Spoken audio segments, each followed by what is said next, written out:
नमस्कार, मैं हूं आपके साथ रुमाना अलवी। स्वागत है आपका हमारी खास पेशकश शुभ भाई दूज में। भाई दूज का हर साल कार्तिक मास के शुक्ल पक्ष की द्वितीय तिथि को मनाया जाता है। इस मुख्य त्योहार को यम द्वितीया के नाम से भी जाना जाता है और ये भाई बहन के प्रेम का प्रतीक माना जाता है। भाई दूज के दिन कैसे पूजा करनी चाहिए, किन किन बातों का विशेष तौर पर ध्यान रखना चाहिए ताकि भाई बहन का रिश्ता मजबूत बन सके, इन तमाम विषयों पर जानकारी देने के लिए हमारे साथ स्टूडियो में मौजूद हैं पंडित पीएस त्रिपाठी जी। पंडित जी, आपका स्वागत है बहुत बहुत हमारी खास पेशकश शुभ भाई दूज में। तो सबसे पहले पंडित जी आपसे यही जानना चाहेंगे कि इस दिन का महत्व क्या होता है और इस दिन कौन से वो संयोग बन रहे हैं जो शुभ रहने वाले हैं। कहते हैं कि यमराज ने यमुना के घर में जाकर कार्तिक महीने के शुक्ल पक्ष द्वितीया को टीका करवाया और भोजन किया। तब से यमुना को ये आशीष मिला कि आज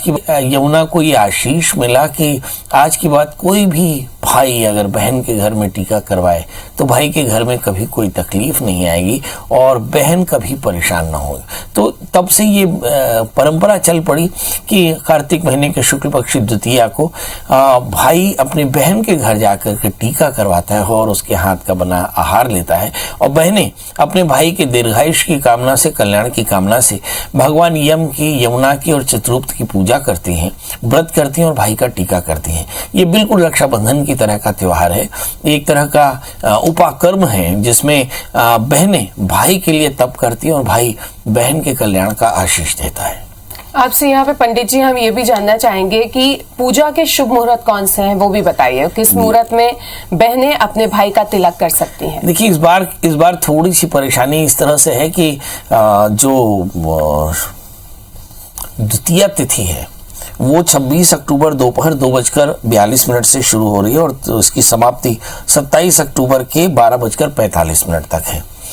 इसका मतलब ये हुआ कि 26 अक्टूबर को प्रतिपदा है और द्वितीया जो है वो लगभग 2:42 से शुरू होती है।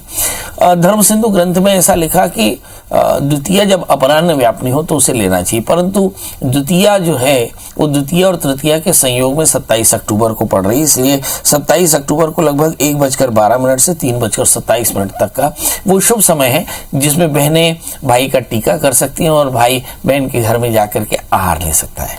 पंडित जी हम यहाँ पे आपसे ये भी जानना चाहेंगे क्योंकि थाली जो होती है पूजा की वो भी विशेष तौर पे तैयार की जाती है, तो पूजा की थाली में क्या क्या रखें ये भी बताएं। देखिए, इस दिन भाई का टीका किया जाता है। भाई का टीका बहनें अपने सामर्थ्य के अनुसार केसर का टीका बना लें, कुमकुम का टीका बना लें, चंदन का टीका बना लें। तो ये टीका तो जरूर होगा। इसमें अक्षत लगाया जाता है तो अक्षत की कटोरी बना लें। इस दिन भाई को नारियल दिया जाता है, इसलिए नारियल, एक छोटा सा नारियल छील करके रख लें ताकि वो थाली भारी ना हो।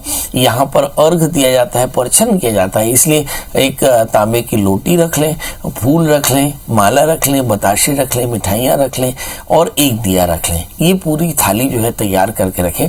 थाली हल्की हो क्योंकि एक हाथ में थाली रखकर दूसरे हाथ में टीका किया जाता है, तो इस बात का विशेष ध्यान रखें। बिल्कुल। तो पंडित जी आपसे हम यहाँ पे ये भी जानना चाहेंगे कि जिस तरीके से अभी आपने शुभ मुहूर्त बताए उनका महत्व जान लिया हमने, लेकिन अब आप पूजन विधि और तिलक कैसे करें इसके बारे में भी थोड़ा कुछ बताएं। देखिए, हमारे यहाँ तिलक की बिल्कुल सीधी परंपरा है कि दाहिने हाथ के अंगूठे से तिलक करना चाहिए और तिलक में जैसे मैंने कहा कि चंदन है, केसर है, हल्दी है और कुमकुम है, इनका केसर किया जा सकता है, इनका टीका किया जा सकता है और इसके अलावा अष्टगंध का भी टीका किया जा सकता है। तो सुंदर टीका तैयार करके और दाहिने हाथ से भाई के माथे पर टीका करें। कस्तूरी तिलकम ललाट पटले वक्षस्थले कौसुभम और ध्यान करें कि हे यमराज, हे यमुना, मेरे भाई पर कृपा करना, सब प्रकार के कष्टों से मुक्त रखना, इस धारणा के साथ टीका करना चाहिए। टीका करने के बाद अक्षत चढ़ावे, सुंदर फूल चढ़ावे और फिर भाई को श्रीफल और कपड़ा दान करें और भाई उसके बदले में बहन को प्रणाम करके और खूब सारा गिफ्ट देना चाहिए, भाई को उपहार देना चाहिए ताकि बहन भी खुश हो सके। बिल्कुल, लेकिन पंडित जी यहाँ आपसे ये भी जानना चाहेंगे कि जिनके भाई दूर रहते हैं या बाहर रहते हैं, ऐसे में बहनों को क्या उपाय करने चाहिए अपने भाई के लिए? देखिए, हमारे यहाँ बोलते हैं कि सर्वं खलु इदं ब्रह्म। यदि आपके भाई बाहर रहते हो तो आजकल तो स्काइप में बढ़िया जुगाड़ है, भगवान कृष्ण का टीका कर लें और कृष्ण का टीका करके और स्काइप पर भाई से बता दें कि देखो भाई, तुम्हारी जगह पे मैंने कृष्ण का टीका किया और कृष्ण की आरती की, कृष्ण को नैवेद्य चढ़ाया, और बस भाई बहन स्काइप पर एक दूसरे को देख लें, एक दूसरे पर स्काइप को गिफ्ट दे दें। अच्छा, यहाँ पे ये भी जानना चाहेंगे कि अगर किसी वजह से बहन भाई की जो रिश्तों में कड़वाहट आ जाती है वो आ गई है, तो उसे किन उपायों से दूर किया जा सकता है कि रिश्ते एक बार फिर से मधुर हो जाएं? सबसे पहले तो ये समझ लेना चाहिए कि भाई बहन के रिश्ते खराब क्यों हुए हैं। यदि रिश्ते खराब हो गए हों और उसे ठीक करना चाहें तो भगवान कृष्ण की पूजा करनी चाहिए। कृष्ण की पूजा करने से सारे कष्टों की निवृत्ति होती है। पर सवाल यही है कि वो दोनों भाई बहन रिश्तों को बेहतर बनाने की चेष्टा करें तब, वरना जब रिश्ते बहुत खराब हो जाते हैं तो ये धारणा ही नहीं आती कि भाई बहन रिश्तों को बेहतर बनाए, तो ये यहाँ पर एक जरूर तकलीफ आती है। तो ऐसी स्थिति में मुझे तो लगता है कि जिसे लगता है कि भाई बहन का रिश्ता ठीक हो, यानी भाई को लगता हो तो वो भगवती दुर्गा की उपासना करे और बहन को लगता हो तो कृष्ण की उपासना करे, प्रार्थना करे कि भाई दीर्घायुष्य हो, बहन स्वस्थ रहे, मस्त रहे। और पंडित जी यहाँ पे ये भी जानना चाहेंगे कि राशियों का जो महत्व होता है वो भी काफी मायने रखता है, तो क्या उनके अनुसार बहन भाई का जो रिश्ता है उसको भी मजबूत किया जा सकता है? जरूर। जन्म कुंडली में लिखा होता है कि आपका तृतीयेश या भाग्येश, यानी छोटी बहन या बड़ी बहन, छोटा भाई या बड़ा भाई, इसकी स्थिति कैसी है। यदि तृतीयेश या भाग्येश 6ठे 8वें 12वें बैठ जाए तो ऐसी स्थिति में रिश्तों में थोड़ी सी कड़वाहट जरूर हो सकती है, और ऐसी स्थिति में आपको ग्रह शांति करनी चाहिए। मतलब जैसे तृतीय छोटी बहन हो और छोटी बहन से आपके रिश्ते खराब हो और या छोटी बहन परेशान हो तो तृतीयेश की यानी बृहस्पति की पूजा करें। इसी तरह से अगर भाग्य, शनि, मंगल इत्यादि हो तो ऐसी स्थिति में अगर बड़ी बहन हो या बड़ा भाई हो तो ऐसी स्थिति में शनि, मंगल इत्यादि जो ग्रह खराब हो उनकी ग्रह शांति करा करके और फिर मंत्र का जप करना चाहिए, हवन तर्पण मार्जन आदि कराना चाहिए। टीका तो आप करते ही हैं, भोजन तो करते ही हैं। बिल्कुल, जिस तरीके से अभी आप मंत्र की बात कर रहे थे, तो पंडित जी आपसे यही जानना चाहेंगे कि बहन भाई की खुशी के लिए इस दिन पूजा के दौरान कौन सा मंत्र है जिसे वो पढ़ें और उनके रिश्ते जो है वो मजबूत हो सकें? देखिए, यहाँ धर्मराज की पूजा होती। कहते हैं धर्मराज नमस्तुभ्यम नमस्ते यमुनाग्रजो पाहिमाम किंकरैः सार्धम सूर्यपुत्र नमोस्तुते, कि धर्मराज मैं तुम्हें प्रणाम करती हूँ, यमुना मैं तुम्हें प्रणाम करती हूँ, तुम सूर्यपुत्र मैं तुम्हें प्रणाम करती हूँ, तुम मेरे भाई की रक्षा करना। इस धारणा के साथ ये मंत्र जपा जाता है, पढ़ा जाता है, और इसी धारणा के साथ यम और यमुना की पूजा की जाती है, चित्रगुप्त की पूजा की जाती है, ताकि भाई का जीवन निर्विघ्न हो, निरोगी हो, निरापद हो और भाई स्वस्थ रहे। इसी तरह से भाई भी बहन के लिए यही मंत्र पढ़ता है कि हे धर्मराज, हे सूर्यपुत्र, हे यमुना, मेरी बहन को भी स्वस्थ रखना। इस धारणा से ये भाई बहन का ये व्रत जो है, भाई बहन का त्योहार ये मनाया जाता है। बिल्कुल। और पंडित जी आपसे यहाँ पे ये भी जानना चाहेंगे कि पूजा के वक्त कौन कौन सी सावधानी रखनी चाहिए ताकि भाई बहन का रिश्ता जो है वो मजबूत हो सके? देखिए, एक भोजी भूमिशाई भूत्वा ब्रह्म परशुचि, हमारे यहाँ शास्त्र में जो विधान लक्ष्मी पूजन का है, जो विधान धनतेरस का है, जो विधान चतुर्दशी का है, वही विधान द्वितीया का भी है।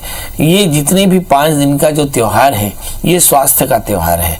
यहाँ पर यमराज की पूजा होती है, धन्वंतरी की पूजा होती है, इस धारणा से कि हम जो है स्वस्थ रहें, बेहतर रहें, और इसके लिए हमें मंत्र का जप करना चाहिए, आहार का संयम रखना चाहिए। आहार माने आप किसी प्रकार का व्यसन न करें, ब्रह्मचर्य का पालन करें, मंत्र का जप करें और भूमि में शयन करें, व्रत के नियमों का पालन करते रहें।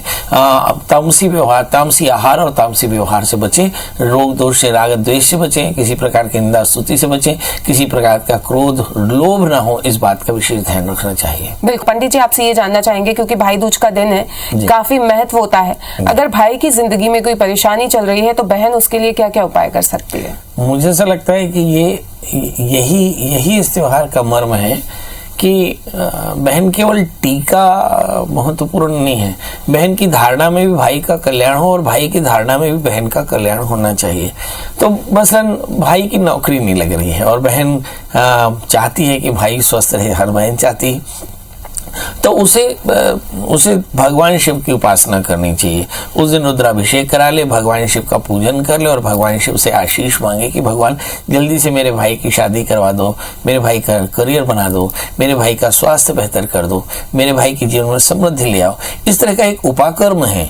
मूल बात यही है कि इस व्रत में जो सबसे महत्वपूर्ण बात है जिसे हम लोग अक्सर मिस करते हैं, तो बहन इस दिन उपासना करती है, परमात्मा के समीप बैठकर भाई के कल्याण की कामना करती है, और भाई भी है व्रत के नियमों का पालन करता हुआ अपने बहन और बहन के परिवार का कल्याण की कामना करता है। मसलन बहन की शादी ना हो रही हो तो भाई को चाहिए कि भगवान मंगल की उपासना करे, भगवान विष्णु की उपासना करे, और बहन के विवाह की कामना करे, बहन के करियर की कामना करे, बहन को संतान नहीं हो रही तो उसकी कामना करे, बहन का घर ना बन पा रहा हो तो उसकी कामना करे। मतलब भाई बहन एक दूसरे के कल्याण के हेतु से इस दिन तप करें और वह उपहार के स्वरूप में अपना तप देवें। यही इस व्रत की सबसे बड़ी धारणा है। पंडित जी, यहाँ पे एक चीज और जानना चाहूंगी, क्योंकि रंगों का भी त्योहार से बड़ा मतलब गहरा नाता रहता है, तो कौन से रंग हैं जो धारण किए जा सकते हैं? देखिए, हमारे यहाँ सभी रंगों की महत्ता है, मगर काले रंग का निषेध है। काले और नीले रंग का निषेध होता है।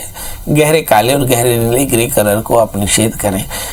त्योहार का व्रत तो त्योहार का रंग तो होता है जैसे लाल, पीला, हरा, ये 3 रंग होता है जिसका बड़ा महत्व होता है। हमारे यहाँ पे पीले और लाल रंग का इस्तेमाल ज्यादा होता है, तो ये दोनों ही उत्सव के रंग हैं, तो लाल और पीले रंग का इस्तेमाल करना चाहिए।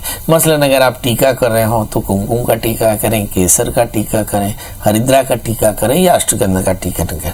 इसमें और किसी रंग का इस्तेमाल होता नहीं। दूसरी बात है, अगर आप कपड़े पहन रहे हो तो इसमें आपके पास में ये फ्रीडम होगा कि आप लाल कलर का कपड़ा, पीले कलर का कपड़ा, सफेद कलर का कपड़ा या फिर हरे कलर का कपड़ा, ये 4 मोटे तौर पर कलर के कपड़े होते हैं। अब लाल में आप गुलाबी भी पहन सकते हैं, हरे में लाइट ग्रीन पहन सकते हैं, है ना, सफेद में थोड़ा सा पिंकिश पहन सकते हैं, येलोइश पहन सकते हैं। तो इस तरह का फ्रीडम है, मगर काले का इस्तेमाल बिल्कुल नहीं करना चाहिए। राशियों के हिसाब से क्या इस दिन का कोई विशेष महत्व रहता है कलर को लेके? देखिए, मुझे ऐसा लगता है कि अपनी अपनी फेवरेबल राशियां, आपने देखा होगा कि पंडित जी बुधवार को हरे रंग का या मंगलवार को लाल रंग का कपड़ा पहनते हैं, तो अपनी अपनी फेवरेबल राशियां होती हैं। तो उस दिन आपका जो फेवरेबल कलर है वो आप पहन सकते हैं, भाई का जो फेवरेबल कलर है वो पहन सकता है। ये एकदम इंडिपेंडेंट मामला है, मगर हाँ, अपने फेवरेबल कलर जरूर पहनने चाहिए।